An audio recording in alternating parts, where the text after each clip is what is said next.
Ei, gente, boa tarde. Glória a Deus, estamos aqui, né? Hoje eu cheguei um pouquinho mais tarde. Vocês devem se perguntar por que ela está sempre sorrindo, ainda mais nessa situação que a gente está vivendo, né? Eu respondo, é porque a alegria do Senhor é a nossa força. Amém? A alegria do Senhor é a nossa força. Então hoje eu fiquei assistindo os cultos online, graças a Deus pela internet, né, que ela tem nos ajudado nesse tempo tão difícil, né? E a gente precisa ouvir a palavra de Deus. Amém? Mesmo que seja pela internet. E glória a Deus por ela, né? Então, hoje eu quero dizer eu falei o capítulo 14 do livro de Marcos. E é um capítulo bem grande. E eu ainda quero ler um pedacinho do comentário da autora. Então pode ser que eu demore um pouquinho mais hoje, tá bom? Mas a palavra de Deus é sempre bem-vinda. Ainda mais em tempos tão difíceis como esses que a gente está vivendo. Não é verdade? Então, vamos orar? Senhor, obrigado por estarmos aqui, Senhor. Hoje eu quero agradecer, Senhor, em especial pela internet, Senhor, como ela tem nos ajudado nesse tempo, Senhor. Mas a melhor e maior ajuda vem de Ti, Senhor, porque nós não estamos presos a ela, mas nós estamos agarrados em Ti, Senhor, porque tudo vem de Ti, Senhor. E tudo é para Ti, Deus. Por isso nós agradecemos por o Senhor permitir essa ferramenta nos abençoar tanto. Pai, eu quero também pedir nesse momento que o Senhor venha abrir a nossa visão, a nossa mente, para realmente entender os teus segredos, as tuas revelações, se revela a nós, Senhor, em nome de Jesus, Deus. Fala conosco e nos ajude a colocar em prática, Senhor. Mais do que nunca a gente precisa colocar a tua palavra em prática, Senhor. É o que nós pedimos e agradecemos no nome de Jesus e declaramos, Senhor, como todos os dias, precisamos de Ti, Senhor. Amém. Glória a Deus. Então vamos lá?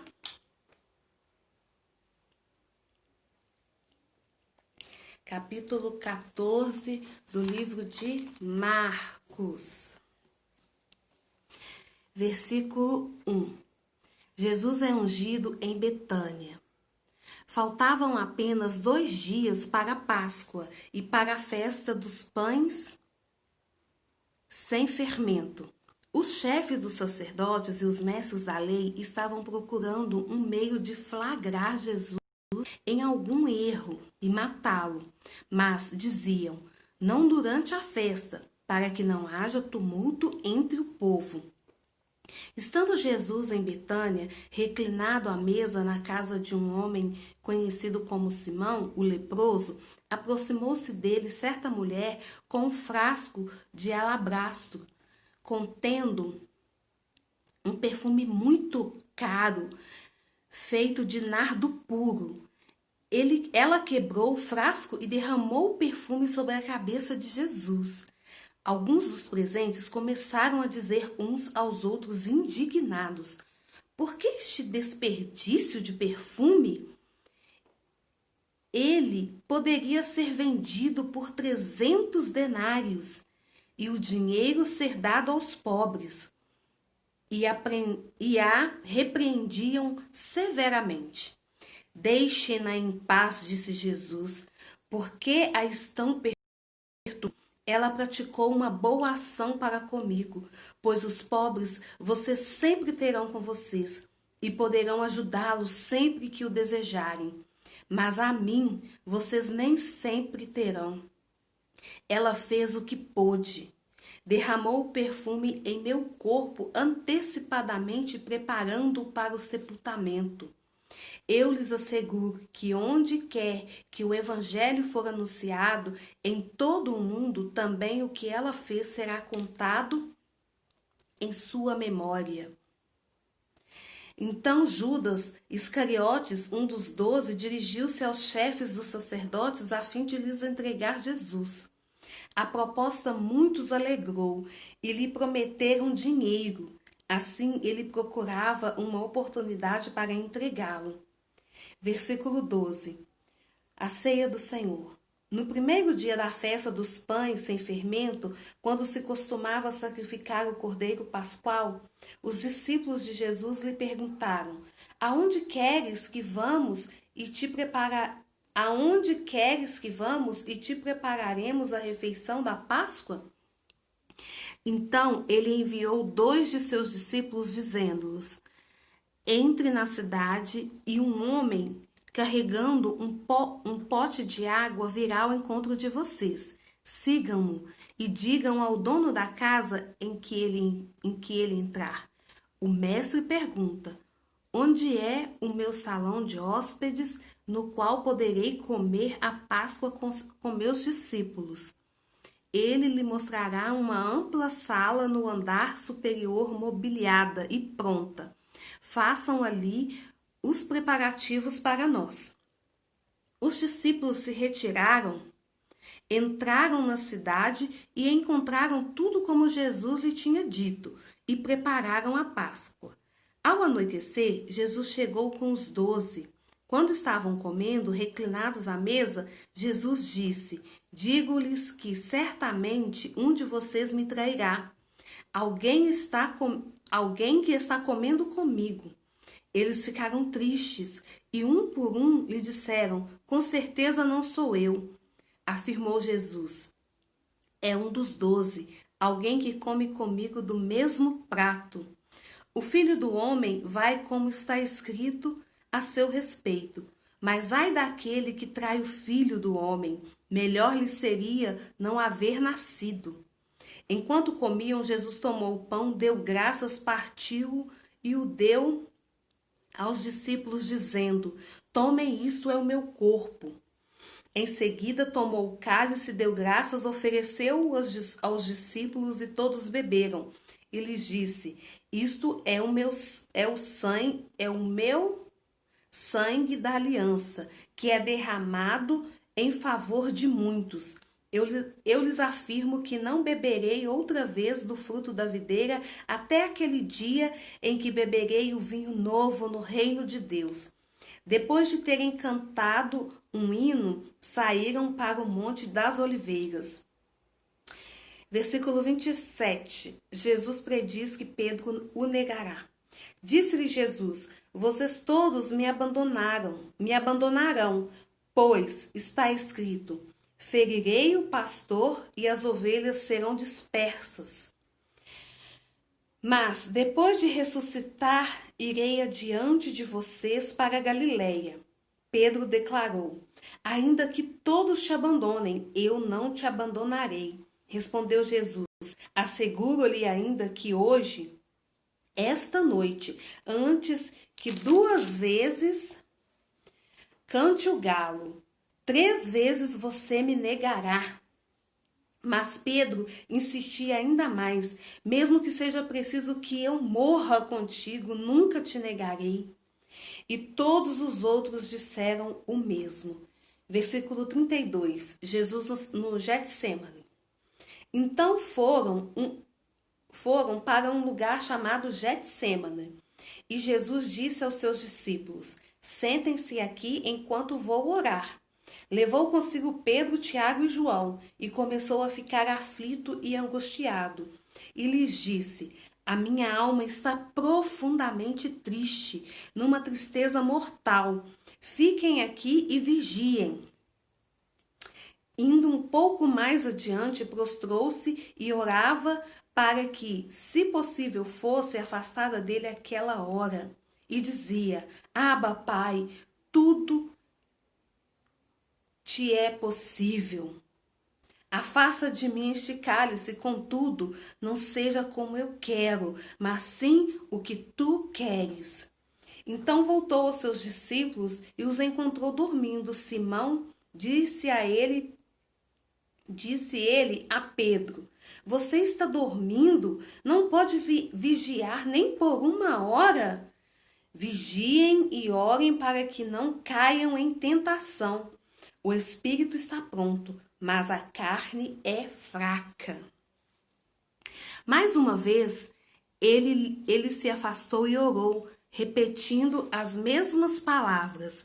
Quando voltou de novo, os encontrou dormindo, porque seus olhos estavam pesados. Eles não sabiam o que lhe dizer. Voltando pela terceira vez, ele lhes disse: Vocês ainda dormem e descansam? Basta! Chegou a hora.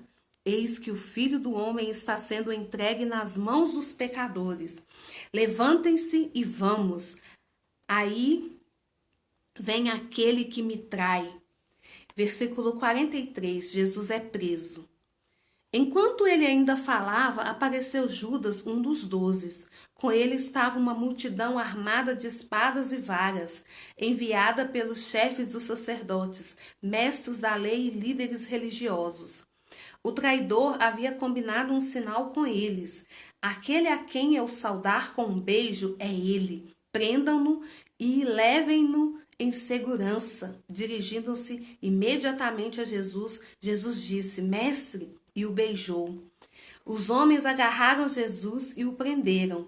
Então um dos que estavam por perto puxou a espada e feriu o servo do sumo sacerdote, decepando-lhe a orelha. Disse Jesus: Estou eu chefiando alguma rebelião para que vocês venham me prender com espadas e varas? Todos os dias eu estive com vocês, ensinando no templo, e vocês não me prenderam. Mas as escrituras precisam ser cumpridas. Então todos o abandonaram e fugiram. Um jovem vestido apenas um lençol de linho estava seguindo Jesus. Quando tentaram prendê-lo, ele fugiu nu, deixando o lençol para trás. Versículo 53. Levaram Jesus ao sumo sacerdote e então se reuniram todos os chefes dos sacerdotes, os líderes religiosos e os mestres da lei. Pedro seguiu de longe até o pátio do sumo sacerdote. Sentando-se ali com os guardas, esquentava-se junto ao fogo. Os chefes dos sacerdotes e todo o sinédrio estavam procurando depoimentos contra Jesus, para que pudessem condená-lo à morte, mas não encontravam nenhum. Muitos testemunharam falsamente contra ele, mas as declarações deles não eram coerentes. Então se levantaram alguns e declararam falsamente contra ele: Nós o ouvimos dizer: Destruirei este templo feito por mãos humanas, e em 3 dias construirei outro, não feito por mãos de homens. Mas nem mesmo assim o depoimento deles era coerente. Depois o sumo sacerdote levantou-se diante deles e perguntou a Jesus: Você não vai responder à acusação que estes lhe fazem? Mas Jesus permaneceu em silêncio e nada respondeu. Outra vez o sumo sacerdote lhe perguntou: Você é o Cristo, o Filho do Deus bendito? Sou, disse Jesus, e vereis o Filho do Homem assentado à direita do Poderoso, vindo com as nuvens do céu. Aleluia! O sumo sacerdote, rasgando as próprias vestes, perguntou: Por que precisamos de mais testemunhas? Vocês ouviram a blasfêmia. O acham? Todos o julgaram digno de morte. Então alguns começaram a cuspir nele, vendaram-lhe os olhos e, dando-lhes murros, diziam: Profetize! E os guardas o levaram dando-lhe tapas. Versículo 66. Pedro nega Jesus. Estando Pedro embaixo, no pátio, uma das criadas do sumo sacerdote passou por ali. Vendo Pedro aquecer-se, olhou bem para ele e disse: Você também estava com Jesus, o Nazareno. Contudo, ele o negou, dizendo: Não o conheço, nem sei do que você está falando. E saiu para o alpendre. Quando a criada o viu lá, disse novamente aos que estavam por perto: Esse aí é um deles. De novo ele negou. Pouco tempo depois, os que estavam sentados ali perto disseram a Pedro: Certamente você é um deles. Ele começou a se amaldiçoar e a jurar: Não conheço o homem de quem vocês estão falando. E logo o galo cantou pela segunda vez. Então Pedro se lembrou da palavra que Jesus lhe tinha dito: Antes que 2 vezes cante o galo, você me negará 3 vezes. E se pôs a chorar. Acabamos, glória a Deus, o capítulo 14 do livro de Marcos. Glória a Deus. Agora eu vou ler aqui, tá vendo como que é grande? Eu vou me estender um pouquinho mais, gente. Agora eu vou ler aqui para vocês um pedacinho só do comentário da autora, tá bom? Ela fala sobre a respeito da Santa Ceia. A Santa Ceia pode ser o momento de uma nova dedicação das nossas vidas ao Senhor. Um lembrete da aliança de sangue que temos com Deus, porque Jesus tomou o nosso lugar. Em seu grande amor por nós, ele tomou os nossos pecados sobre si e não se lembra mais deles. O seu sacrifício na cruz tornou possível para nós recebermos a sua salvação, a sua misericórdia, a sua graça e o seu favor. Quando tomar a Santa Ceia, entenda que Jesus lhe deu o seu melhor. Lembre-se que ele derramou o seu sangue e deu a sua vida por você. A Santa Ceia é o momento de examinar a sua vida e pedir perdão pelas áreas onde for necessário ser perdoado. Aleluia. Glória a Deus. É isso, gente. Eu creio que mais do que nunca nós estamos nesse tempo, sabe, de pedir perdão pelas áreas onde nós precisamos ser perdoados. E às vezes podem ter coisas escondidas em nós mesmos e que a gente precisa se voltar para nós, enxergar nós mesmos, né? Pedir ao Senhor que sonde o nosso coração e nos revele aonde mais que a gente não está vendo que a gente precisa ser perdoado. Pedir para Ele abrir nossa visão, para que a gente possa realmente se arrepender, nos arrependermos e nos voltarmos para Ele. Amém? Porque é um tempo em que Satanás nos sonda com medo. E o medo pode nos levar ao desespero, à falta de fé. E a fé a gente não pode esquecer que ela vem pelo ouvir a palavra de Deus. Então aproveita esse tempo para ler a palavra de Deus, para orar, para estar bem pertinho dele. Eu vou falar, eu sei que já estourei demais o tempo, mas eu quero falar assim, um breve testemunho do que eu tenho dito até aqui, até esse momento em que nós já estamos no livro 14 de Marcos, que a gente precisa da palavra de Deus, porque é ela que fortalece a nossa fé. Então, nesses tempos de medo, de uns 2 dias para cá, Satanás veio assolando a minha mente com medo, porque até então eu estava tipo me achando, sabe, na minha força. Ah, eu não sou grupo de risco. Ah, graças a Deus eu tenho uma boa saúde, e a minha idade ainda não tô lá nos 60, então não sou grupo de risco. E eu confiando na minha própria força, Satanás usou essa brecha na minha mente para trazer medo ao meu coração e começou a lançar coisas, pensamentos na minha mente para eu começar a sentir medo. E eu vou contar para vocês como ele fez, para vocês verem como ele é sutil. E a gente precisa estar vigilantes, orando, mas vigilantes, porque o pensamento ele vem. Ele não pode, a gente não pode permitir que ele faça morada nas nossas mentes, porque é aí que vem as doenças, vem a depressão, a síndrome do pânico. Então, assim, é necessário a palavra de Deus. E sabe como Satanás começou a lançar medo na minha mente? Ah, você não é do grupo de risco. Mas quando você está passando mal, um mal comum, né? Às vezes estou muito gripada, ataca a sinusite, às vezes como alguma coisa que me faz mal. O que que você faz? Eu ligo para minha irmã e eu deixo ela sobre alerta, porque se eu passar mal para ela vir me buscar, né? E aí Satanás aproveitou disso e falou assim: para quem você vai ligar? Se você for contagiada, você não tem quem cuide de você, porque eu jamais iria colocar a minha família em risco, porque grande parte da minha família, eu acho que quase todos, só um irmão que eu acho que não está no grupo de risco. O resto, todos os meus irmãos estão no grupo de risco. E aí Satanás começou a lançar esse medo na minha mente: quem vai cuidar de você? E aí o Senhor, o que eu tenho falado com vocês a respeito da palavra de Deus? O Senhor, graças a Deus, o Senhor me fez lembrar da palavra dele, trouxe à minha memória o que eu tenho lido.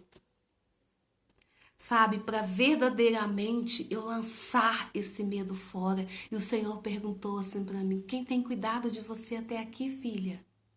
Você acha que são seus irmãos? É claro, gente, eu não estou negando que é muito importante, é ótimo, é maravilhoso a gente ter uma família unida, que cuida uns dos outros. Mas quem é o primeiro? É Jesus. É Jesus que toca nas pessoas para elas nos abençoarem. Tudo vem dele. Quem cuida da gente não são os nossos familiares. Não é o amigo mais próximo, não é o vizinho mais próximo, é o Senhor. Porque se todos esses lhe faltar, é com Ele que você tem que contar. É sempre, em primeiro lugar, é Ele. E Ele usa as ferramentas, as pessoas em nosso favor. Ele vai usar situações em nosso favor. A palavra diz: todas as coisas cooperam para o bem daqueles que amam a Deus. Todas as coisas. Amém? Não é alguma coisa ou... Não, são todas as coisas. Então é o Senhor que vai mover terras a nosso favor. E aí, um versículo também que ele trouxe à minha memória. Tá lá no livro de Filipenses, é isso mesmo, Filipenses capítulo 1. Vamos lá, vou ler. Eu tô me estendendo demais, me perdoa. Mas eu preciso falar desse testemunho, sabe? Disso que Deus veio falar no meu coração. No livro de Filipenses, capítulo 1.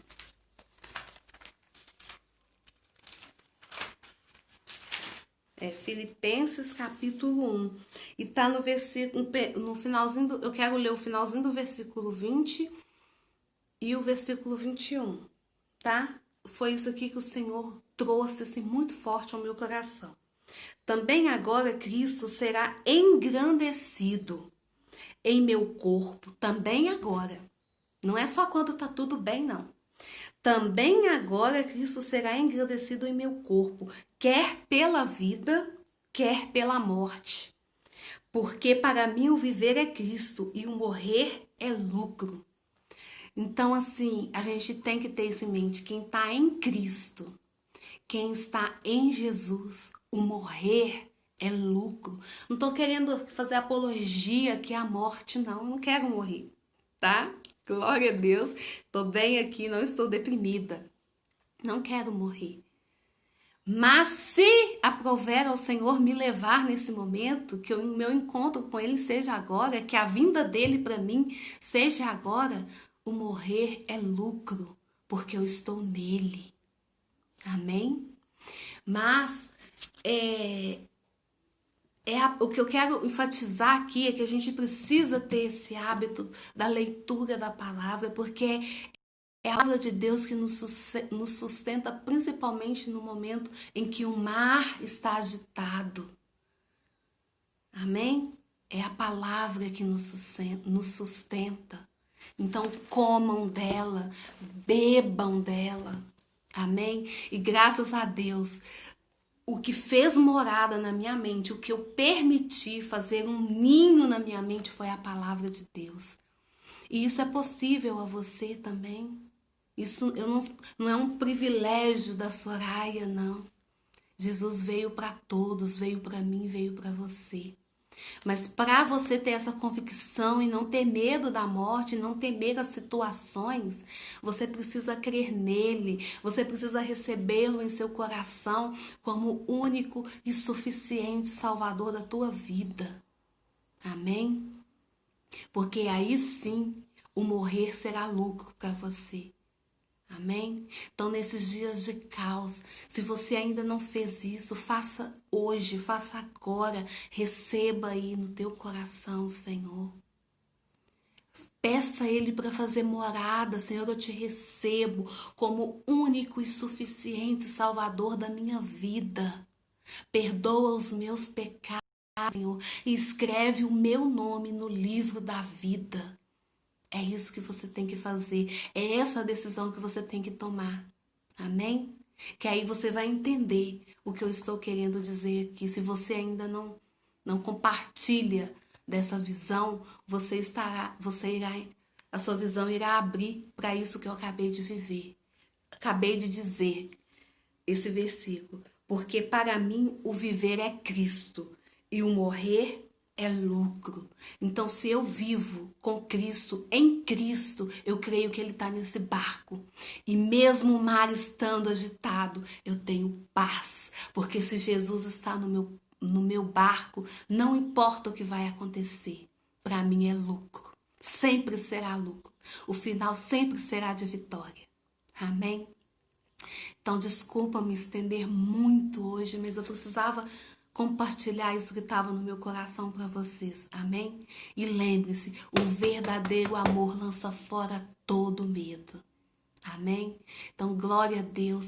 Passem o dia aí colados em Jesus. Amém? Colados em Jesus. O Rei está, cola nele. Beijos. Fiquem com Deus.